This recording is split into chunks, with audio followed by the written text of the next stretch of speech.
So I'm going to order a full, investigation of this through DPS. An official announcement with no truth to it. The governor today calls for an investigation into these mysterious lights. Then he says it's all a big joke. The punchline, this bizarre news conference. But this joke has a serious side. And of course, many of you saw those lights. They passed over the valley in March, but no one has given an official explanation as to what they were. So today, the governor announced he wanted to get to the bottom of things, but he didn't really want to know any details about those lights. Instead, many say Symington was simply trying to show voters a positive, fun-loving side. Symington is spending much of his time these days in court for his fraud trial. Lou Ruggiero is following that case and has a closer look at what Fife Symington may be trying to tell you with his alien spoof. I issued a call for an investigation by the Arizona Department of Public Safety. Outside Fife Symington's federal fraud trial, you see witnesses and lawyers, but never the governor. Still, there are plenty of pictures away from court. This just goes to show that you guys are entirely too serious. Flanked by DPS officers, Fife Symington unmasked this alien. It turns out to be his chief of staff, Jay Hyler.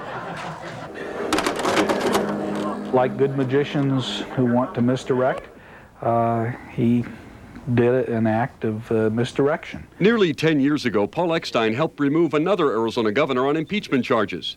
Eckstein believes Governor Symington is cloaking method in what looks like madness. Do you think this is a calculated move? This governor is not a casual person. I don't think he does things casually.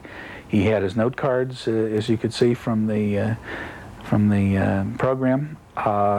This was something that was thought out. That means trying to control the images you see and one you will not see. The governor walking into federal court to face his accusers. Symington has said he wanted to come in the front way where reporters and camera crews hang out, but the Department of Public Safety, the same agency that helped apprehend his alien, has security concerns, and the judge has allowed him to use the back entrance. But outside court, there was this devil-may-care image. And now I'll ask Officer Stein and his colleagues to escort the accused into the room so that we may all look upon the guilty party. Guilty party, a curious choice of words, because Fife Symington ought to know better than anyone that in this part of the universe, everyone's presumed innocent until proven guilty in a court of law.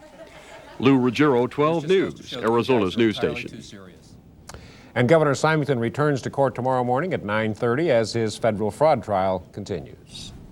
The military first said it was a flying saucer or a weather balloon that crashed. Next week, the Air Force is expected to announce the aliens sighted were vinyl plastic dummies used to test high-altitude parachute drops. Although witnesses say those tests were done in 1950, the Pentagon believes they got the year wrong. UFO researchers say they don't believe that.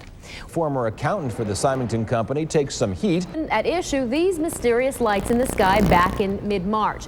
Symington called a news conference this afternoon saying he was going to ask the Department of Public Safety to investigate the lights. What's more, he said the DPS actually made an arrest in the case.